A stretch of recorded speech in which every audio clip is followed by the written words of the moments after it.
Jesus for the cleansing power. Are you washed in the blood of the Lamb?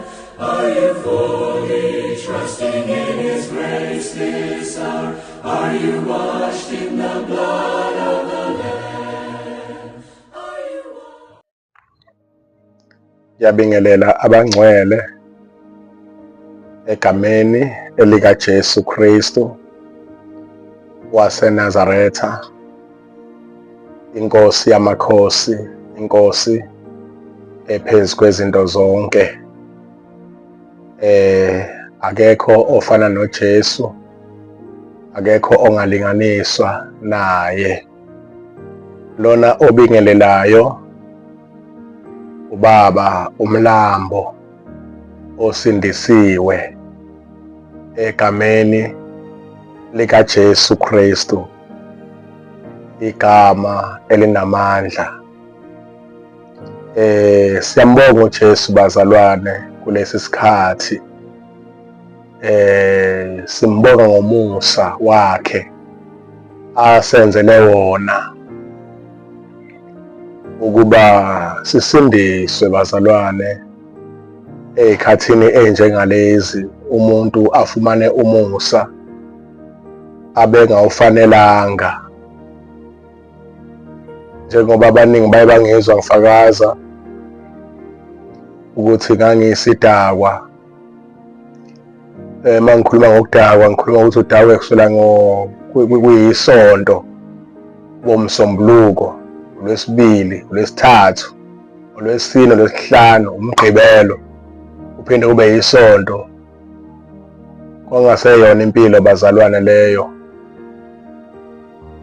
kwase kuyimpilo nje ongeke usho ukuthi impilo yokuphila. Ngoba bona makuthiwa impela angizange ngithole utshwala, kube nzima empilweni yami. Ngangizwa kuba nzima ukuthola utshwala.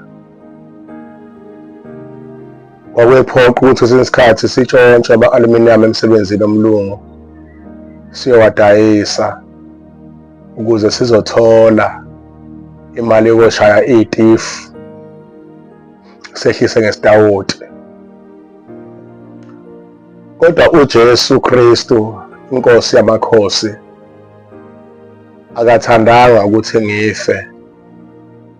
ngifele kulawo manyala. Ayithandanga inkosi yamakhosi ukuthi kufike isikhathi sokufa kwami, kuba ngihlukane nalo mzimba ingasindiswanga. Kepha inkosi yayenza indlela yokuthi ngisindiswe bazalwane. Angikhulumi ngokusindiswa bazalwane ukuthi ubone abantu baphethe amabhayibheli, bagqoka amakhendibhoboza, bathi baye esontweni sebasindisiwe kodwa bangalahlanga izinto. Wangenzela isimanga uJesu bazalwane. Wangenza izinto ebengizithanda ngazenyanya. Lobutshwala engithanda kangaka baphenduka isitha sami, ngabunyanya bazalwane utshwala. Ngoba kwase kufike uJesu. uJesu unamandla empilweni yomuntu.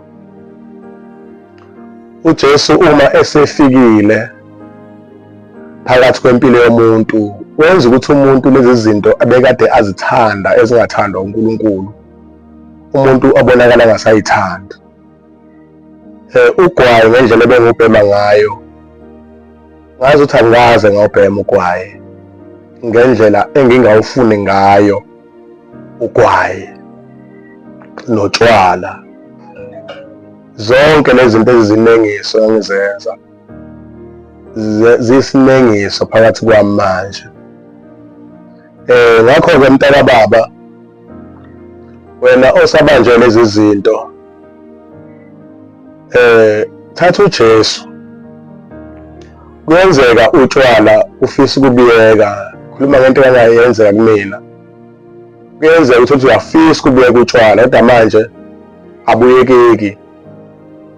Bengiphuza ugologo ungishise ngaphakathi, ngithi ngishile isingaphakathi sami. Ngiphuze 1818 iSmirnoff. Ngisiphuza iSmirnoff singishise ngaphakathi kube buhlungu phakathi kwami, ngizwe ngiyagula umzimba wonke. Kodwa makufika abangani bami sebephethe utshwala, ngihambe nabo ngithi hayi ngokuphuza lokuthambile, ekubeni ngithe ngisaphuza utshwala ngenxa yokuthi umoya ophakathi kwami wawufuna utshwala. Ngithi sengiphuza ukuthambathambile ngama-storm lokhu, ama-Smirnoff Storm lokhu kanjalo, ngithi sengiphuza khona, kodwa ekugcineni ngigcina sengiphuza khona okubabayo ngoba umoya ngaphakathi ufuna uphuze okubabayo. So ukufika kaJesu-ke, uJesu ufike wenza umsebenzi omkhulu phakathi kwempilo yami. Ufike uJesu walela lo moya ukade ungihlupha ukuthi ngithanda utshwala, wadestroya wona, wadestroya moya ukubhema ugwayi ngathi ngiyasangana ekhanda. So ngifuna ukusho kumntana kaNkulunkulu, sozame kaningi umoya sesiyakhona nje ukukhola, kodwa manje nampu utshwala. Uma kufika uDisemba uyoma, uyithi usuphuza utshwala, uthi ubukholwa kahle, ukhoza kahle unyaka wonke. Ufika uDisemba somela utshwala, usuyithi wasuphuza utshwala. Uma selikushila idimoni likaDisemba, qala phansi uyayisola. Bengathi mina mntaka baba, kuhle ukuvumela uJesu angene phakathi kwakho ngeqiniso. Uma ngithi ngeqiniso, vula inhliziyo yakho uyivulele uJesu, mnike yonke inhliziyo yakho uJesu, umtshele ukuthi Nkosi uJesu uthatha konke. Bese emva kwalokho uyazihlambulula. Umntana kaNkulunkulu uma efuna ukuphila impilo emnandi, impilo engcwele, impilo enokuthokoza, enokuthula, enepeace, uyazihlambulula. Uyazisho ukuthi wena wenze ukuthi nokuthi nokuthi nokuthi nokuthi. Uphila impilo yokuzihlambulula ukuze uzohamba kahle kule ndlela. Kuhambeka kamnandi kule ndlela uma ngabe uzihlambulula. Kuhambeka kamnandi, uhamba ushawa umoya, uhamba kumzalwane onenhliziyo exolelayo, onenhliziyo enokuthula, onenhliziyo egcwele uthando. Awubi umzalwane ohamba ene-enga, ethi ukuthelela abantu bakaNkulunkulu, unabantu ongasabakhulumisi, osuze washo ukuthi awusoze wabakhulumisa ngoba bakwenza kabi. Awuhambi namagqubu uma uwumntwana kaNkulunkulu ozihlambululayo. Ngoba uma unamagqubu, unayo yonke nje lento engiyibalile enhlizweni yakho, awukwazi ukuthandaza uNkulunkulu unjalo. Uma uthandaza uNkulunkulu lokho elikhomba ibala, uthambe uyohlambuluka. Uthola ukuthi uzama ukuyiqinisa, uqinisele, uzama ukuphusha amandla akho. Lo mthandazo akusewona umthandazo, uNkulunkulu ungcwele. Ingakho nathi abantwana bakhe efuna sibe ngcwele. uNkulunkulu uyayithanda inhliziyo ehlambulukileyo egameni likaJesu Kristu. Manje nami njengoba uJesu wafika empilweni yami, inhliziyo yami yayixokozela, yayinezinto eziningi inhliziyo yami ezazigcwele phakathi kwami. Kodwa ukufika kaJesu empilweni yami wangenza uJesu ngabona ukuthi ngidukile. Kunalemhlabeni lothi izwi la ihlaba inhliziyo yami, athi mayiqhubeka athi la ngibonisa kwaduka kwami ngaze ngazivuma izono zami eGolgotha. Akwenzeki uma ngabe izwi likaNkulunkulu selihlabe inhliziyo yakho ufane naqala, kepha uma izwi likaNkulunkulu selihlabile inhliziyo yakho, isimo sengqondo yakho siyaguqulwa. That's why kukhona izwi lithi uma umuntu esekuKristu Jesu uba isidalwa esisha, okwakuqala kudlulile, bheka sekuvele okusha. So umuntu uma esekuKristu Jesu impilo yakhe ayibisafana nakudala. Njengoba ngithi mina bekade ngiyisidakwa ngenza zonke izinto engekho right phambi kaNkulunkulu. Uma sekufika uJesu empilweni yami wangiguqula uNkulunkulu, lezi zinto bengizenza zaba isimengiso kumina. Ngase ngihamba manje ngendlela uNkulunkulu afuna ukuthi ngihambe ngayo.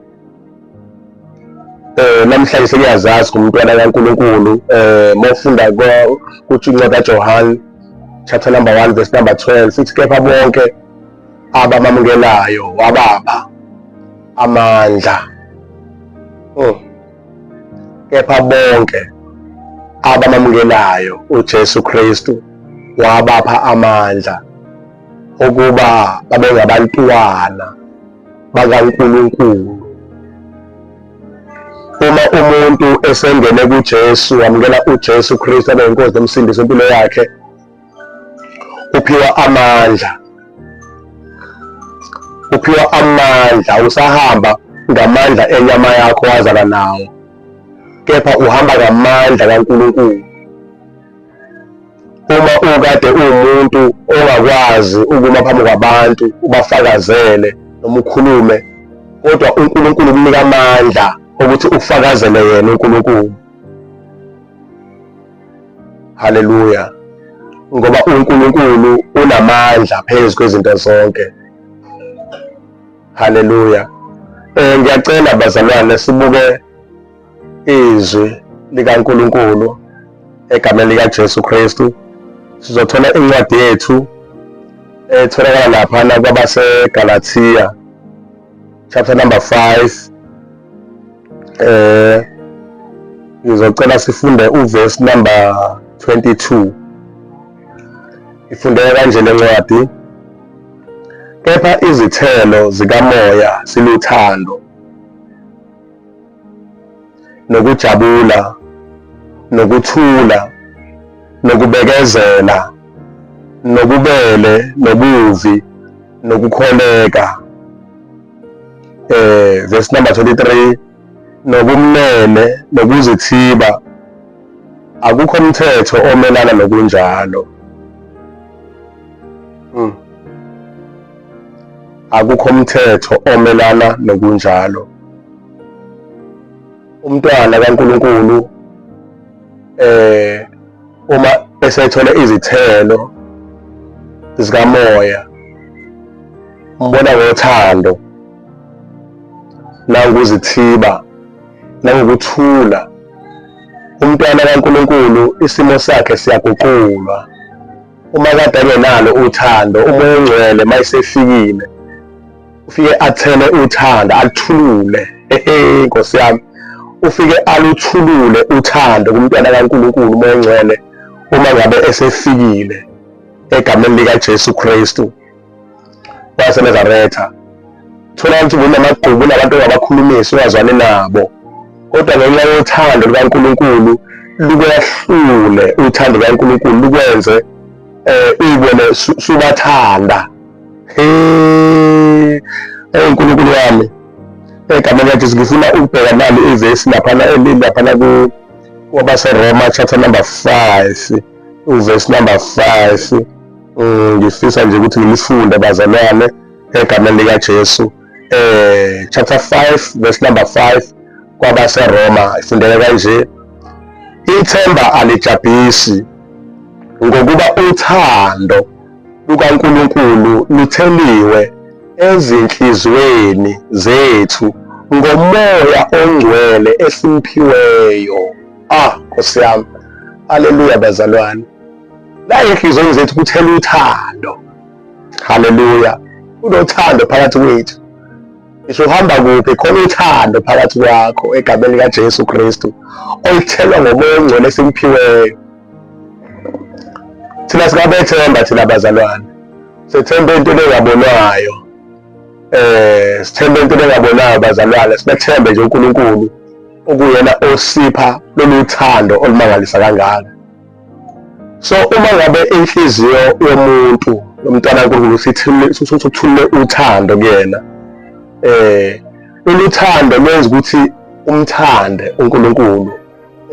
Lapha ncike kaDeuteronomy ngicela ukuyifunda futhi bazalwane, ngifisa nje namhlanje ukuthi ngiwafunde ama-verse Deuteronomy chapter number 6 verse number 5. Verse number 5 uthi, wothanda uJehova uNkulunkulu wakho ngayo yonke inhliziyo yakho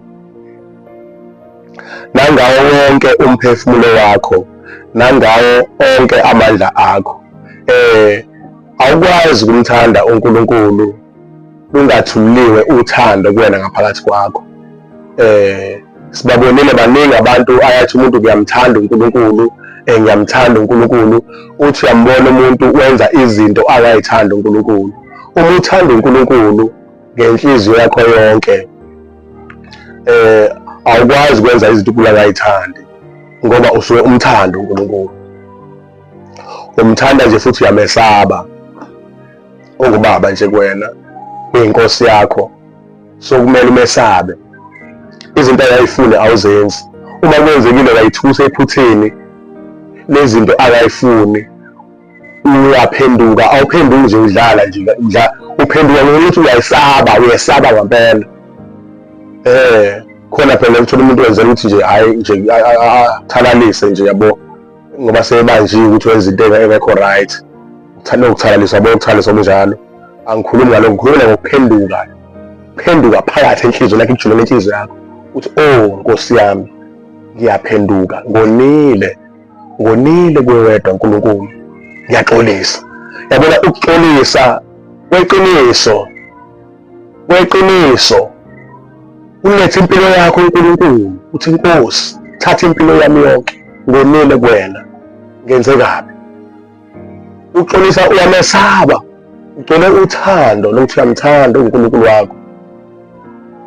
Khona umuntu athi umuntu uyaxolisa uNkulunkulu, ubone umuntu oyedlalela umuntu lona, aqeda manje khuluma ngomlomo wakhe uyaxolisa, uthi ambona wenza futhi izinto uNkulunkulu akayifuni, athemba uzobuya exolisa. Kunabantu nje abaphila impilo enjalo, umuntu one ngamabomu athemba uzobuya exolisa.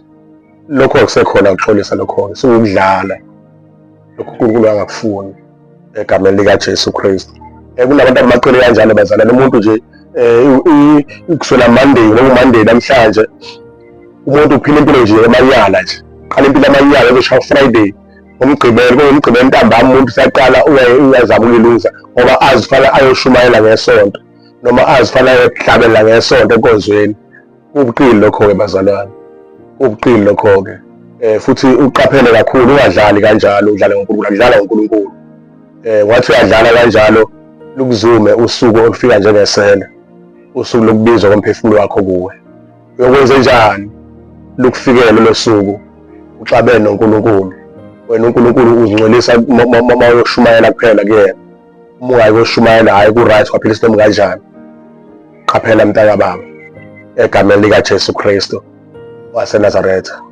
Hlala uthando likaNkulunkulu, izondla ngokukholeka, iba nokuthula phakathi kwakho, ungabi nenxokozelo, ngoba inxokozelo yenza ukuthi uNkulunkulu angahlali kuwena. uNkulunkulu akahlali ndawo nenxokozelo bazalwane. uNkulunkulu ufuna ukuthula, ufuna sibe nokuthula phakathi kwethu. Masikufuna ukuthula, sikujonge egameni likaJesu Kristu waseNazaretha. Uthanda uNkulunkulu ngenhliziyo yakho yonke. Mthanda uNkulunkulu ngomphefumulo wakho wonke. Thanda uNkulunkulu ngamandla akho onke.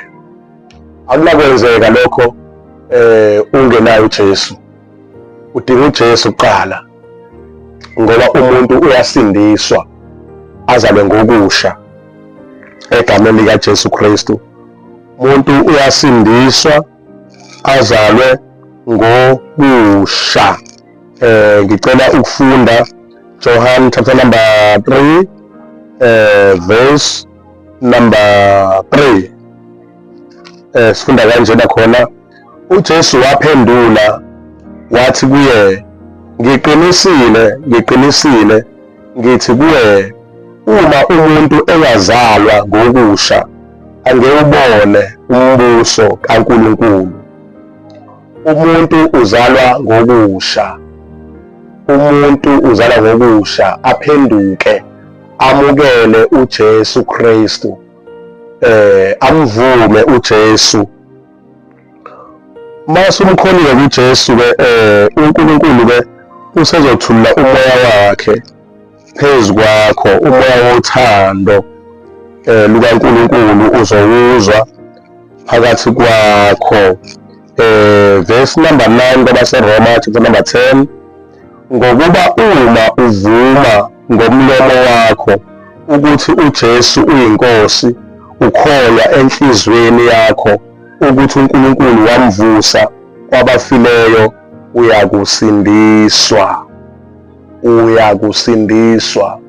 Verse number 10, ngokuba umuntu ukholwa ngenhliziyo kube ngukulunga, ngomlomo uyavuma kube ngukusindiswa. Haleluya. Injalo nje indaba mntakababa, injalo indaba. Umuntu uzalwa ngokusha abe isidalwa esisha. Haleluya. Uba isidalwa esisha. Nami ngoba ngisidakwa ngilento angiyona, namhlanje sengisidalwa esisha, ngakholwa enhliziyweni ukuthi uJesu uyinkosi. Ngakholwa zikhona izinto mntakababa ngoba awulindi ukuthi uze uyolahla izono uqala bese uyakholwa. Akunakwenzeka kanjalo, akusoze kwenzeka kanjalo. Ulahla izono zakho bese uthi nje uzobuya futhi nje hawu Nkosi I surrender all. No, ayihambi kanjalo. Wamukela uJesu Kristu, step 1. Wamukela uJesu Kristu ukuthi abe inkosi nomsindisi wempilo yakho. Uma sumkholiwe uJesu Kristu yena, angithi sifundile ivesi laphana othi ngifundele kuJohn chapter number 1 verse number 3. John chapter number 1 verse 12, sorry. Verse number 12 lithi, kepha bonke abamamukelayo wabapha amandla okuba babe ngabantwana bakaNkulunkulu, labo abakholwa egameni lakhe. Uyamamukela uJesu ukuze uphiwe amandla okuhlukana nesono. Uma usuphiwe amandla ukuthi wena usungumntwana kaNkulunkulu, umntwana kaNkulunkulu, ingane kaNkulunkulu wena. Wena usuyingane kaNkulunkulu, nawe uba umqondo wakho uyavuleka manje ukuthi ukuthi mina sengiyingane kaNkulunkulu. Ukusho manje angisayenzi into ubaba wami angayifuni ukuthi ngiyenze. Angisayenzi. Bathi uNkulunkulu angifuni umjolo, bathi uNkulunkulu angifuni uphuza utshwala, bathi uNkulunkulu angifuni ungagxoleli, bathi uNkulunkulu angifuni uhambula nabantu, awufuna abe namagqubu, awufuna uhambe nje, awufuna uhambe nje, awufuna ushiya phansi, awufuna egwayi kwena, awufuni lutho, awufuni ugqoke kanje, awufuna uveze umzimba. Sokuthi ubantu uveze umzimba mawuhamba sishala amavesi ugqoke ivesta lakho, yabona nje khudelize ophaqa bakho ihamba ngo-3/4, afike uNkulunkulu basefika uNkulunkulu suka lezi zinto ngisaqona kanjena, iba ngendlela e-right engifuna ngayo mina uNkulunkulu ekudale ngayo, iba indlela engifuna ngayo. Kufanele wenza nje into afuna ngayo uNkulunkulu ngoba uvikela wena egcineni. Wena uyaqhubeka ugqoke kanjalo ulandelwe amantombazane, uhamba uveza amavesta, bona amantombazane kadlala eduze kwakho, bona abamana eduze kwakho, nawe uqetha ngoba ngiyakholwa kwenze njani, ingoba vele nawe wena owadobayo, uwadoba ngani ngamavesta. Bona iy'ngane ezibuka lezi zibona phansi la kuwena, kubuka iy'fuba zakho, uyabona nje kubuka nawe phansi la ukuthi ume kanjani. Into engafunakali ke bazalwane leyo. uNkulunkulu ufuna sihambe ngobungcwele ngoba yena unjani? Ungcwele. Kanjalo nami bosisi bami niye ukuhamba nisheqeza, usuyakholwa usindisiwe, incekazi uhleli phambili epumpini nahlabelela, senihlala phansi zakhuphuka lezi nkatana zenu zipheveza amathanga, senizama nangamathawulo nkosami, senibeka amathawulo angabhatanisa ngamathawulo, yabona into ayivalayo, into ayivalayo. Ingozi ke leyo ke, ingozi leyo. Uyaphuma nazi inceki seyidlala ngakubona eduze kwakho, ingoba inceki sibanjwe inkanuko ngawe. Izinto fanele siyiqaphele kakhulu lezo-ke. Nendaba yokuthi uzoveza, yabona ama-cleavage hlale ngaphandle, cleavage phela kusabantu labo osukume phambi kwabo, kusabantu basaphila enyameni, so yabona bakhipha kumoya wabafaka enyameni and bavuka zinkanuko ngawe and bagcine sebenza izinto e-wrong. Omunye umuntu uthi ngawe uhamba ayowakude kodwa ngento eqale kuwena. Must be careful, egameni likaJesu Kristu, ngoba kuyingozi isikhubekiso size ngawe. Kuyingozi, qaphela lokho kakhulu. Akufanele isikhubekiso sivele ngawe, ngoba sivela ngawe isikhubekiso kunesijeziso esikhona phakathi kwakho. Ngoba phela kuyingozi uma umuntu ebuka owesifazane bese yamkhanuka. Kuyingozi enkulu ngoba lithi lenkosi usephingile naye enhlizweni yakhe. Ngamanye masumbulele ngoba inkokhelo yesono ukufa. Haleluya bazalwane. Ngakho-ke masibe nothando. Singabulala abantwana bakaNkulunkulu. Konke esikwenzayo masikwenze ngothando. Khombisa uthando ufihla umzimba wakho ukuthi ngiyabathanda abantwana bakaNkulunkulu, ngifuna balingeke ngami. Uyabona? Haleluya bazalwane. Egameni likaJesu Kristu waseNazaretha. Ngiyathanda nje namhlanje ufunda amavesi bazalwane. Sizofunda bazalwane incwadi kaJohane chapter number 14 verse number 27. Uthi uJesu lana verse number 27, ukuthula ngikushiya inina, ukuthula kwami nginipha khona, akunjengokupha kwezwe ukunipha kwami. Inhliziyo yenu mayingakhathazeki, ingesabi. Sakhathazeki bazalwane. uJesu ushiye nefa, ushiye ukuba sibe nokuthula phakathi kwethu. Umuntu uyabe nokuthula ngaphandle kaMoya Oyingcwele bazalwane. Ingakho ubani yamdinga uMoya Oyingcwele. Ngoba uMoya Oyingcwele mayisefikile ufika nokuthula phakathi kwakho, usithobe kuphithizela kanjani. Kodwa mase kufika uMoya Oyingcwele ufike afake ukuthula phakathi kwakho ngoba akahlalisana namadimoni uMoya Oyingcwele. Bakhona amadimoni asenhliziyweni yakhe enzonda, amagqubu nani, nokuxokozela, nokuhleka nani, ukuyaya abantu nani. uMoya Oyingcwele adestroy yonke leyo moya leyo ke. Vumele nje aquduze phakathi kwakho, vume ngomlomo wakho la uphalaza izinto. Uhlambuluke uMoya Oyingcwele angene wonke amakhona. Umvumele uMoya Oyingcwele angena aquduze wonke amakhona. Kuyabe ikamela uMoya Oyingcwele avalelwe kulona enhliziyweni yakho. Vula yonke iminyango enhliziyweni yakho, angene uMoya Oyingcwele, angene aflow uMoya Oyingcwele, ehlenyuka angene izinto ethandayo phakathi kwakho. Akumnandi kanje uMoya Oyingcwele mase eguduza phakathi enhliziyweni, angena yonke indawo, asathola ihlalo sakhe asahlala aqhwakele, ashaya umthetho athi akwenza ukuthi uma kwenza iphuzu athi akwenza, athi lokhu kuyafanele ukwenze, hambe ulungise. Hayi bazalwa, kumnandi egameni likaJesu. Haleluya. Ayikho into emnandi nje ukholwa uJesu, uhlale ekuthuleni kaNkulunkulu, uhlale othandweni likaNkulunkulu. Oh my God. Haleluya. Kumnandi bazalwane egameni likaJesu Kristu. Kwenza ukuthi nabanye abantu abangasizakali ubazwele, ubadabukele nabo, engazi bangayithola lento oyitholile. Ingakho kwesisikhathi sibona yaso siyasakala emakhaya, sibeke ipika nje emgwaqweni ema-street, sesimemeza ngembhobho laphana ukuthi phendukani ngoba umbuso ususondele, phendukani nize kuJesu nizothola ukuphunyuzwa. Ngoba masufika kuJesu khona ukuphumula bazalwane, masufika kuJesu thola ukukhathazeka izinto eziningi emhlabeni, ngoba ziningi izinto ezikhathazayo. Osiyami zakhathaza izinto zomhlaba, ziyakhathaza bazalwane. Uziqhele ngakhathazeka nkosana emhlabeni, ngaze ngaphila kabuhlungu emhlabeni, kodwa mayisefikile uJesu empilweni yakho, ayi, impilo yakho ayisafani nakuqala. Impilo yakho iyaguqulwa. Jesus Christ akunike inhliziyo emnandi, akhiphe inhliziyo yethu, afake inhliziyo ethambileyo. Oh my God.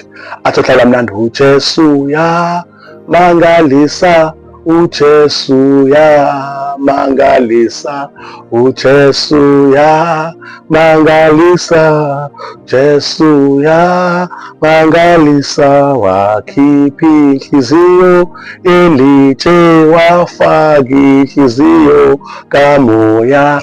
uJesu yamangalisa, wamangalisa inhliziyo ya. Haleluya. Haleluya bazalwane. Wayimangalisa inhliziyo yami uJesu, wayimangalisa kukubi. Wafika uJesu bazalwane. Sipho uthando, sipho ukuthula, sipho ukubekezela, wasipho umthando uNkulunkulu. Wasipho umthando uNkulunkulu bazalwane. Nkosi yami, ngiyakhumbula nje ugwayi lo othi ikhokhi, kanye mangibambe kanjena iluzi yami lokuthi ikhokhi le emhlophe, yabona. Ngithi kodwa ntombi emhlophe mina nawe sofa silahlana, shade nawe. Ngithi yabona amadimoni ayidlala ngami, shada nogwayi, intuthu, shade nentuthu. kodwa wafika uJesu, wafika umlamuleli phakathi kwabantu noNkulunkulu, umuntu uKristu Jesu, okwenza sibuyisane noNkulunkulu. Sonke emhlabeni sonile, othi akanasono uyasikhohlisa. Sonke emhlabeni sonile, kodwa ma umuntu esekuKristu uJesu uba isidalwa esisha. Nanso ngiyithanda kakhulu. Umuntu esekuKristu Jesu uba isidalwa esisha. Mntaka baba,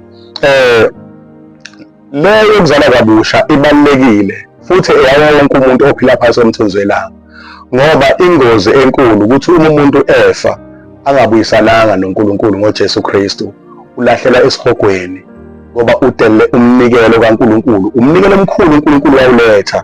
Cela ufunda incwadi kaJohane, yabona nje uNkulunkulu sibusile lencwadi kaJohane, Nkosi yami, sibusisiwe kakhulu incwadi kaJohane, chapter number 3, verse number 16 and 17.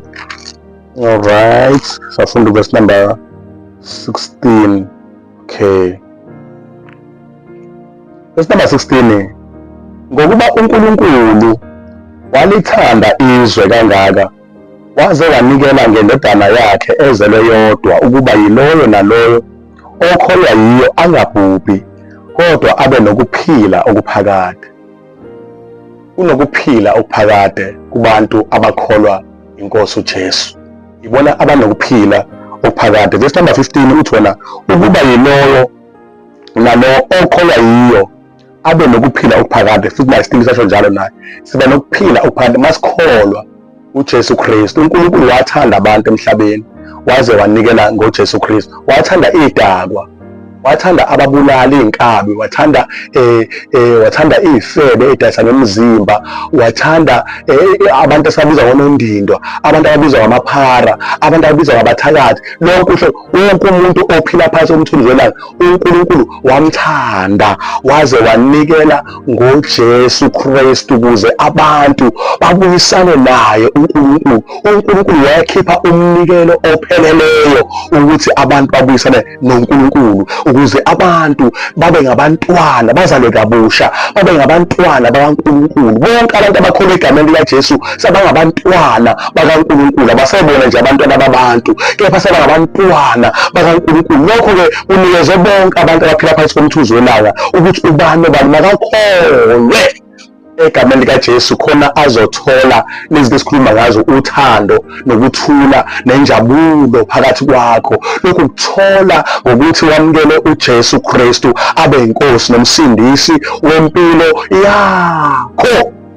Haleluya, haleluya abantwana benkosi. Uyasithanda uNkulunkulu umhlaba wonke, uyasithanda uNkulunkulu. Akabhekile ukuthi wena ungumZulu, wena ungumXhosa, wena ungumSwati, wena ungumPedi, wena ungumNdebele, wena ungumVenda, wena ungumSuthu, wena ungumTsonga, wena ungubani waseZimbabwe, waseLesotho, wakobani, wako-Angola, wako-China, wako-Amerika, wakuphi. Kodwa uma umuntu esekholwa uba ngumntwana kaNkulunkulu, uthi uPetru, thina siluhlanga olukhethiweyo, siyisizwe sikaNkulunkulu, u-Israyeli wakamoya. Konke lokhu kwenza ngobani? NgoJesu. Ungena kuJesu uthola izinto eziningi. Sorry. Hallelujah. Verse number, I think verse number 8. Yes, verse number 8, chapter number 5 kuMateyu. Ufundeka kanje: babusisiwe abanenhliziyo ehlanzekileyo, ngokuba bayakubona uNkulunkulu. Babusisiwe abanenhliziyo ehlanzekileyo, ngokuba bayakubona uNkulunkulu. Inhliziyo yomuntu ayihlanzeki ngaphandle kaJesu, ayihlanzeki ngaphandle kukaJesu. Inhliziyo yomuntu, ukuze inhliziyo yakho ihlambuluke, ibe clean phakathi kwakho, udinga uJesu empilweni yakho. Uma esefikile uJesu, ungahamba lama-lifestyle nezinto lezi zemasontweni lawa, yabona nje lento zokuthola abantu bayifana nabantu basezweni. Kufanele uhluke ezweni. Makade umuntu obade athanda ukufaka ama-makeup, umuntu kade athanda ukufaka lezi zinto lezi lokhu inkophe zokufakelwa. Umuntu kade athanda ukususa amashiya akhe emvelo adebe ngepeni, yabona. Umuntu bekade ependa imilomo kumlomo wakho nje wemvelo unjani, bese wena uyawupenda ube purple, ube blue, ube navy kanjalo nje. Uma esefile uJesu empilweni yakho, kufanele kubonakale kusekufika uJesu empilweni yakho. Ngikhuluma ngoJesu mina owafa wavuka efela izono zethu. Uma sekufike yena akufanele sifane nezwe, kufanele uma ngezinto uzenza ungabe usazenza base kufika uJesu. Uma ukuthi ubuzenza ungazi umcelo uNkulunkulu masazi uNkulunkulu ucela ukusiza, ngiyayikhipha lezi zinto zisuse ube natural. uNkulunkulu masemenzile umuntu ngomfanekiso wakhe wathi uNkulunkulu kuhle. Pho ngisho kanjani ibumba ukuthi wena mbumbi wangenzelani mina ngaba njena na? Washo kanjani ulibumba ubuza umdali wakho? Muhle umuntu natural bazalwane. uNkulunkulu wathi muhle. Noma ngabe nesikhumba esimnyama, noma nesikhumba esimhlophe, noma nesikhumba esiphinki, noma nesikhumba esinjani, kodwa umfanekiso kaNkulunkulu yiba ilento uNkulunkulu adale uyiyo. Usizobe lokuthula phakathi kwakho. Kunabantu ebusuke bangalala abanhlula amadimoni, balala namadimoni, abahlula amadimoni. Amadimoni alandela izinto zawo. Alandela izinto zawo amadimoni. Ufaka izinto legolide, ufaka izinto lesiliva, iplatinum, unahle kuziqhinga kancane. Amadimoni azobuya. Unekhodi kulento nayo amadimoni. Athaze into yawo. Afike adlale ngawo akuhlupha amadimoni. Akwenza ube yikholwa elikholwa kodwa futhi manje likhola impilo engaqondakali kahle. Ngoba manje unezinto zamadimoni, uhamba ne-product amadimoni. Futhi uphiwe seswami yahlabela phambi izandla, uhlebethe ungcwele uThixo, kodwa kube khona ezakala kubantu. Kodwa egcineni wena ube ne-punishment oyitholayo ngenxa yamadimoni ohamba nawo. Through izinto alifakile. Through lamaciko amakhulu wafakani, shithe mancane. Awekho right emzimbeni wakho. Wahlobisa ithempeli laNkulunkulu liphelele linjena. Liphelele ithempeli laNkulunkulu. Wathi kuhle uNkulunkulu. Hallelujah. Nawe ukuthanda nawe uzakhela indlu yakho kahle, uyibhilde ngendlela ebhilda ngayo, ufaka upende wakho omuhle, kuqhamuka omunye umuntu athimbi lento efaka amazi ofaka wakho upende. Ngeke uthande. Ngeke uthande. Egameni lika Jesu Kristu waseNazaretha. So inkosi ayisize bazalwane. Simesabe uNkulunkulu.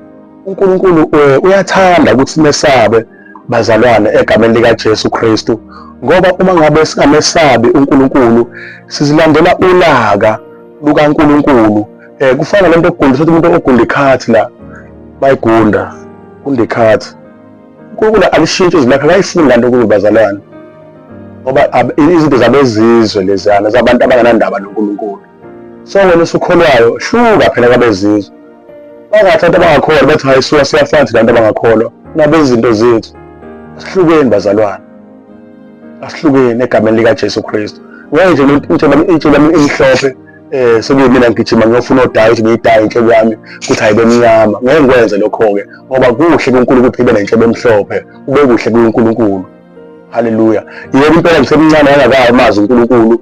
Lezi mhlophe ingane zami ekhanda ngizama imithi ngifaka imithi kodwa kwasho ukuthi nje akwethu ukuthi shu wazi zayiphela zona lezi mhlophe ekhanda. Kodwa kuthola manje ngithi ngazi uJesu. Ngangenza ngoye kube mhlophe ekhanda lonke leli. Ngenxa kaJesu oletha ukuthula phakathi kwami. Hayi Nkosi yami. Bazalwane.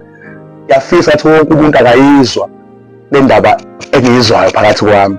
Ayizwe le njabulo enginayo ngoKristu Jesu. Uyabona mase ngoKristu Jesu. My God.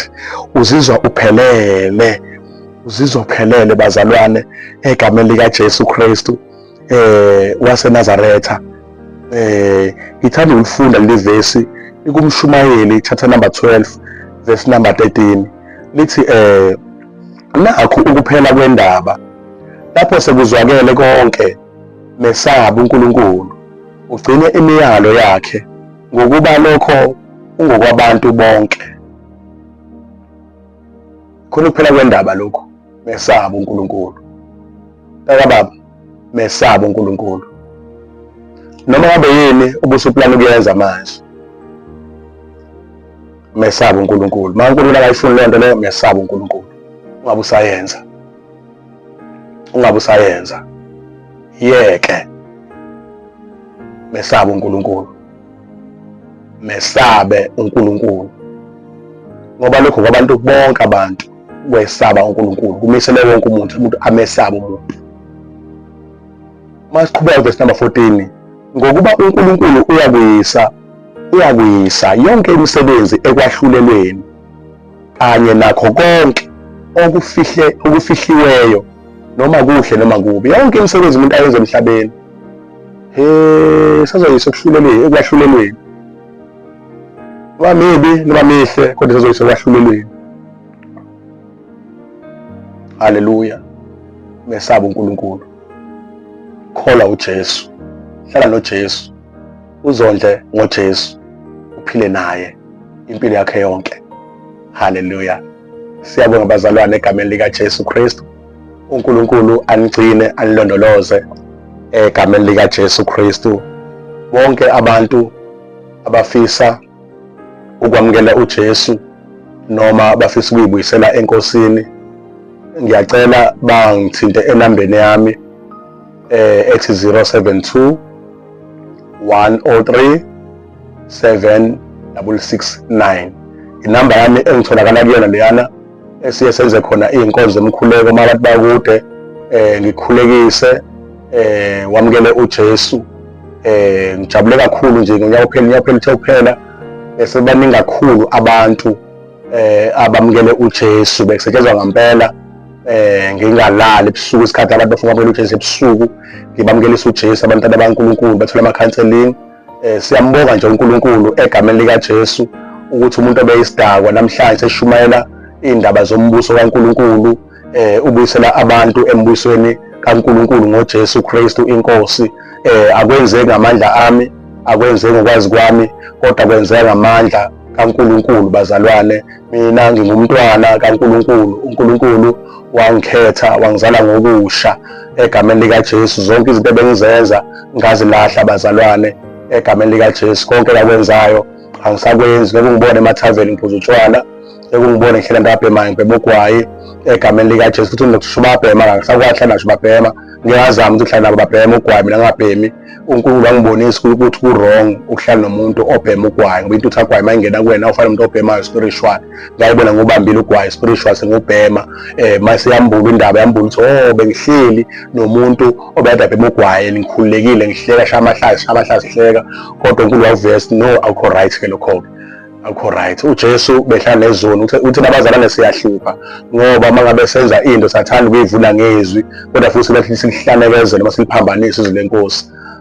Sithi thina uJesu wayehlala nezoni, nathi ahlale nezoni. Cha, uJesu wayehlala nezoni ezitshela ngezindaba zombuso wasezulwini, hhayi ukuthi uJesu wayetshela izoni. Hhayi-ke kumnandi life, basogruva kanjena, kumnandi basogqema kanje, bakhafula ugwayi, bangenzi kanjalo kuJesu. Wafica abantu bahlezi bamlalela uJesu efundisa ngendaba zombuso wasezulwini, ngoba indaba uma ngabe sungumntwana kaNkulunkulu fanele umfuze uNkulunkulu, wenzise okaNkulunkulu. Uma ufika kubantu batshele ngoJesu, ungafiki ubavune endabeni zabo. Umuntu ukhuluma ngokuphinga kwakhe, nawe uyamhlehleta, ku-right impela, nayo indlela elula kwenza cha, umntwana kaNkulunkulu wena usangena entweni kanjalo. Ngizosakwenza wayosapotha umuntu okwenzayo, wayosapotha umuntu okwenzayo, kunokuthi abe uyamtshela nayo indlela yokuphila. uJesu angakusiza, uJesu angakuphilisa. uJesu uyasindisa abafowethu, uJesu uyaphilisa, uJesu uyanithanda, uthanda bonke abantu uJesu, wafela bonke abantu uJesu.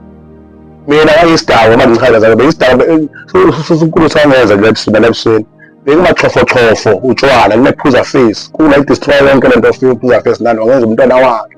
Namhlanje kumntwana kaNkulunkulu ngokhululekile.